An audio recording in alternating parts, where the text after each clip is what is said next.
Riddle me this. HOA or HOE?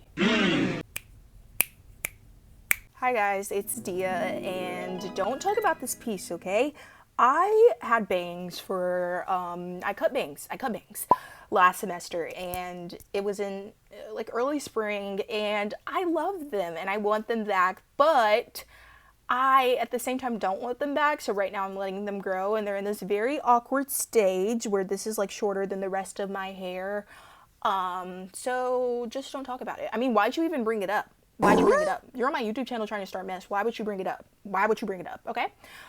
Stop. So today I'm talking about something very dear and important to me, and it's turf grass.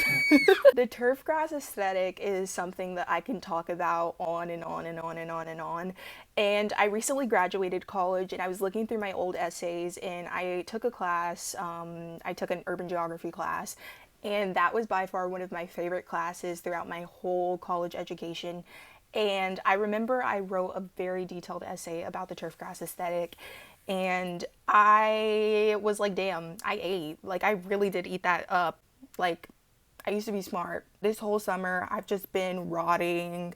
Like, I read my occasional book on my Kobo, and I'm rereading Giovanni's Room, but that's like very slow paced right now. I've been really just working at my fuck ass job and coming home, getting on that damn phone, and yeah. So I guess I was feeling sentimental, and I was reading my old essays, and I was like, yeah, let's bring this topic back up. Let's bring it back up. I was like really locked in today when I found this essay, so I wrote a lot of freaking notes on my computer.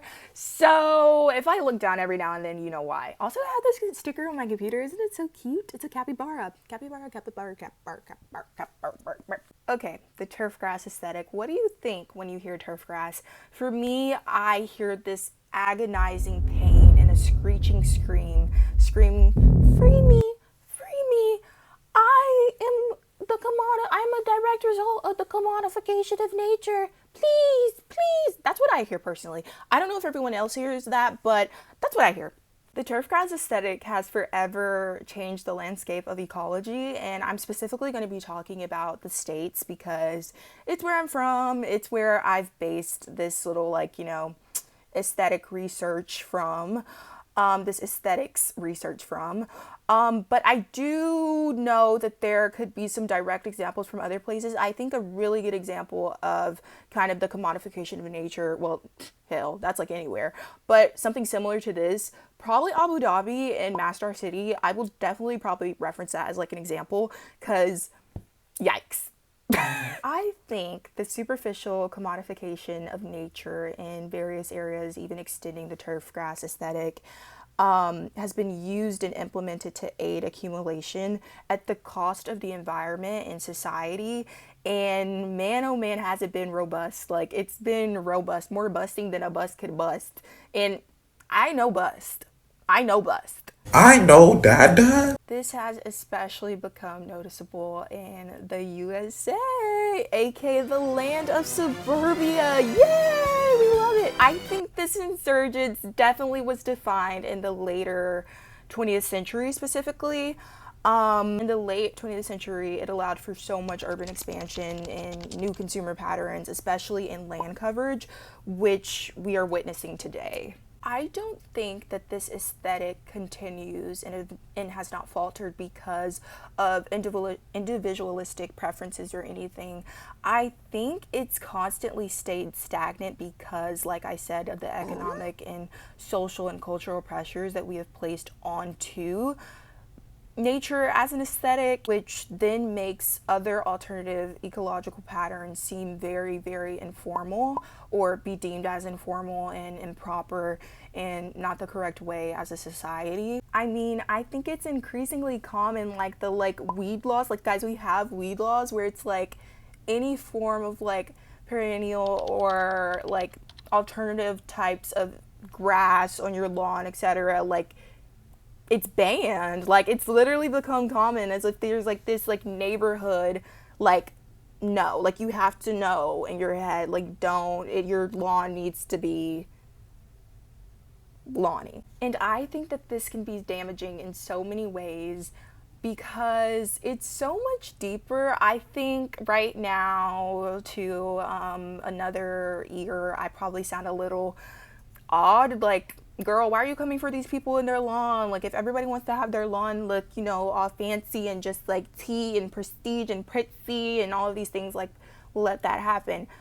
But I kind of don't agree with that, and here's why. I think it's very bad for the environment. Like, why is it low-key bad for the environment, guys? Like, why is it low-key bad? Like, even if we go back to the late 20th century, advertisements for lawn chemicals really, really got popular because of the advertisement of the proper nuclear family. I'm sure I could place like a direct photo of an old advertisement showing, the kids in the yard playing, the dad with the lawnmower. I think also the advertisement of lawnmowers really extended this as well. And along with this like consistent advertisement of lawn chemicals, there was also strategized incentives, I would like to say, because, they're showing this traditional nuclear family and it's being showcased and it's being plastered around and it's highlighting the wonders of a manicured yard and neighborhood pride and so on. However, I think with this rise of neighborhood pride based on turf grass and the aesthetic of your lawn also came with extreme environmental degradation. Because of the chemicals being placed within turf grass, also came an extreme overuse of lawn chemicals. And the main chemicals that I noted were pesticides, fertilizers, insecticides, herbicides, and fungicides, and which cause not only a detriment to nature, but also human health. But I really would like to make a focal point on biodiversity and just like urban environments holistically. And with that, there's a lot of unclear risk that have not yet been, examined with these lawn chemicals. But I mean, you could imagine that they're not good long term. Often what I referenced throughout my note-taking was Paul Robbins and Julie Sharp, and it was an article in the Economic Geography journal. I'll put it down there. But there was this specific area where they basically highlighted the unclearness, and I would like to read that. Although lawn chemicals do not represent an immediate and proximate risk to consumers if they are used properly, the effects of their sustained use over time are less clear. And also when we think about it, with this influx of so many urban homes needing big spaces and sprawled out divisions, we're also very much so contributing to deforestation. Then what I wrote was, furthermore, with the influx of so many urban homes needing big spaces and sprawled out divisions for their turf grass aesthetic, deforestation only worsens, causing a ripple effect to worsened health as trees hold carbon, and when they are cut down, the nutrients of the tree degrades and other resources serving from those nutrients become scarce.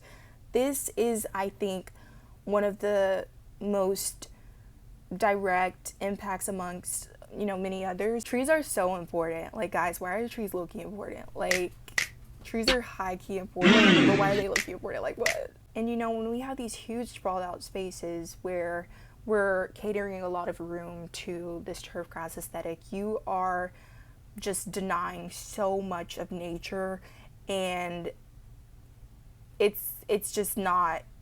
This overuse is definitely furthered by lawn managers and, obviously people that contribute to this, and chemical formulators and all these different things, because with lawn managers, they aim to invoke the moral and socially normal of what a lawn should be to individuals, and they want them to invest in this tailored landscape. And with all the advertisement and notions that we've put onto this, it has worked time and time. And these chemical formulators, they constantly produce the norm of what a healthy neighborhood should look like. Not only is the lawn contributing to this direct environmental degradation, it's also putting a lot of emphasis on alienation as well within society.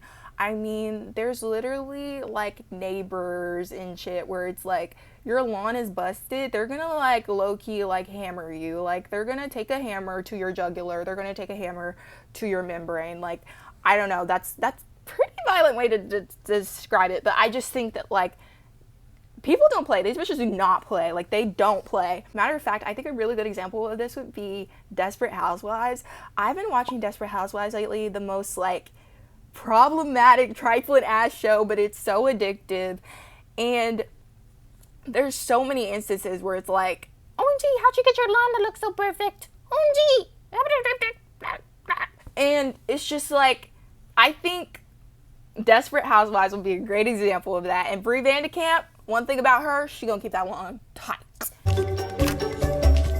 This practice that's monocultural has really created alienating others who don't decide to participate in it. And it's so evident. I mean, just think about it. Like, you maybe have even felt like accustomed to this. Like, think your lawn is tea, turf grass and all. You see your adjacent neighbor with his like fucking weeds everywhere, and like he's just letting his shit grow. Like, damn, your shit not bald, your shit growing down, and you're just like, what the hell is wrong with you? What's wrong with you? And it's just alluded to this idea where if you don't participate in this aesthetic, you are contributing to informalities and just being a menace to the fucking community and just improper. Another quote from Robbins and Sharp, they say herbicides that flow off lawns and represent a risk to the good of the community are seen as fundamental to proper community behavior. And yeah, and actually on the other side, contradictorily, there's also this presence of physical alienation as well, where the lawn directly separates you from your community. And I think that's so interesting, like these lawns being kind of built within these like pathways where you're directly being separated from your community. And this sort of green moat exists where the lawn is not a place for interaction with nature and instead a way to keep people out and really show that this is my lawn and it is not, you know, meant to be communal. It's meant for me to show my status and who I am and so on. It's very complex because then you think, okay, how can we be sustainable while simultaneously aiding to aesthetics? Because like I said, I think to aestheticize can honestly be, now in today's time, I would say it can be human nature shit. Well, I don't think it's human nature. Redact it. It's not human nature, but it's more so of a will that we develop because of our surroundings and because of all the media we consume and everything like that. Like I said, just think about it. Like, everyone puts so much emphasis on aesthetic. I do. I'm not above anyone. I do as well. I mean, I like to, you know, dress a certain way. It means a lot to me and like stuff like that. Oh, this door is closed. What the fuck? This looks like a hoodie and like a man staring out. Nope. So yeah, it's really hard to find that balance of, you know, not only catering to the aesthetics but also being ecological and, you know, worrying about nature and what we're doing to nature when we are, you know, feeding into these aesthetics. There's a there's been a big development I've been seeing about eco-cities, which I have some opinions about, and I think this is where Abu Dhabi, specifically Masdar City, will really like be a really good example for this. Because for eco-cities, they're basically, I feel like there's this claim in a way, like inherent claim, where it's just like, modernity can exist while factoring ecological sustainability. We can do that. In Masdar City, the city has been honestly completely reimagined and redeveloped to kind of emphasize that sustainability and profit making can coexist with one another. If anything, I think that that's also something that they believe to make them profit, the fact that those two are intersecting. Like, it's good for investment and growth. When my phone dies. Right. As I was saying, with the Masdar City project, I think it's been used as a tool to produce profit. And actually, the sustainability that's implemented in the creation of Masdar City, I think that is also used as a tool to keep producing profit for the future, and just like how Masdar City is going to continuously develop. But not only does economic growth and sustainability intersect, but I also think the microcosms of these like urban trends also reflect the complexities between suburbanization and gentrification. Like, I think gentrification is an extreme outcome of these, you know, forms of aesthetic. And with Masdar City, I think that the way that it's been formed has been a direct example of gentrification, where it's like, as the value of Masdar City goes up, the people who have always lived there and, you know, the working class, they're pushed out for profit. and it's just very harmful and disturbing. The academic Federico Cugurullo is someone that I often reference throughout this paper and many papers of mine because I really enjoy his research when it comes to the discussion of urban landscapes and like all the complexities within. And he actually said something that I highlighted that I thought was really interesting, and it was actually highlighting 85% of the population that are placed physically and economically outside of Masdar City. He says, in addition to being excluded from the economic benefits that Masdar City generates, most of the migrant workers are also excluded from the built environment of Masdar City. So this built environment of the city that has always had inhabitants is suddenly struck with this idea of new ecological enforcements that are better for said community. But at the same time, it's this constant question, sustainable for whom? Because it's not really for the community, because the community ends up being pushed out, and now the area becomes this direct insert of profit. I think that gentrification is directly another form of colonization, and this is not a hot take in my opinion. I think many people agree with this, and many people would agree with this. It's evident, and I just don't think that there's really any arguing that. Like, it's literally just like colonization, except, you know, modern. And I say it's a form of colonization because, like, you literally are reclaiming this geographical frontier by having colonial like attributes. Like, you're literally forcing these inhabitants who are there, and they become displaced and they become conquered in a way, like literally textbook definition. And, you know, even on the other end, before gentrification and before suburbanization and the emergence of like rent gaps and so, where like all the rich people leave, capital moved, and then a potential emerges for now decaying neighborhoods to really attract capital. And this falling rate of profit and this sort of cyclical movement of urban transformation, I think that it really aids in the colonial like way, where these capitalists seek new sources of profit constantly without considering the expense of others, because why would they? Profit and its spatial movements do lead to urban development, as we know. However, I also think there then becomes this like distinct fat ass gap between, you know, these affluent landscapes and, you know, the poor who have been kicked out and who are constantly declining and could not, you know, simply escape to the suburbs as one is supposed to do. Neil Smith, my goat, he also said something really interesting that I noted.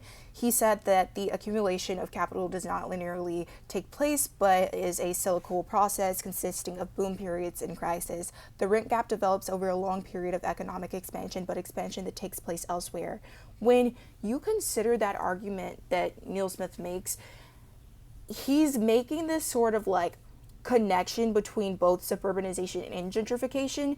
And with this, we can see like the clear picture of the commodification of nature, specifically the turf grass aesthetic. Just as Neil Smith highlights how suburbanization can lead to gentrification, which then leads to urban, you know, transformation within its landscapes for profits, the rise of natural commodification within these manicured laws in suburbs mirrors a similar process that turns nature into more of a consumable good rather than just, you know, being a part of life. And I think places like Masdar City is a direct reflection of this dynamic as well, where these ego spaces become developed in favor for those who want to make profit, those who are affluent, the capitalists, but they also simultaneously act as this direct symbol of exclusion and oppression. And it's not solely sustainable, and it will never be solely sustainable because of that exact reason. The commodification of nature is disturbing because it's very like, and I know like disturbing is a really deep word, like disturbing, yeah, I do think it's disturbing because it's unfortunately very stagnant because of how we've developed, and it's super harmful to nature, the climate. And with this, I think what has continuously been perpetuated has been this surface level relationship with nature, which is just so unfortunate to me because as a human species, we need to return to the green. We need to return to all of what makes us who we are, which is nature. And it's just saddening and, like I said, very harmful. It dismisses this ecological value for capital. And I think that in itself is just so bad. Like, I mean, we do so many things for profit, and the more you think about it, it's just like, wow, like we're really denying natural nature growth and, you know, the trees and the breeze and everything for profit, and it just makes absolutely no sense. But at the same time, it does make a lot of sense because capitalism connects to everything, literally everything. Like, bitches be like, capitalism is bad. Yeah, low key it is, high key it is. I would have never thought. Yeah, I don't know. I just really want to get on here and talk about the turf grass aesthetic and, you know, just how deep it can go and how it's connected to so many different evolvements within the late 20th century and the increasingly, or at least increased, still increasingly, but at that time increased degradation of the environment and how we place capital over nature. And yeah, if you have turf grass in your yard, it does not make you any less ethical. I'm not saying you low-key gotta die. I'm not saying any of that. You're good. But I think it's really important to know the backstory of things that are in our everyday life that we just like kind of walk past and we perceive as the norm, because it really do be that deep. It really do be that deep. Hope you enjoyed this video of me just talking about fucking grass or artificial grass. I'll put all of my like sites or whatever in the description. Hope you liked the video, and don't forget to live and love and laugh and go outside. What the hell? What the hell? Go outside. Like, go the hell outside. Like, I'm sorry, what? Oh yeah, girl, I don't care. Walk around your neighborhood. I don't care. I live in bumfuck Texas. I still make it work. You can make it work. You can make it work. Bye. Ooh.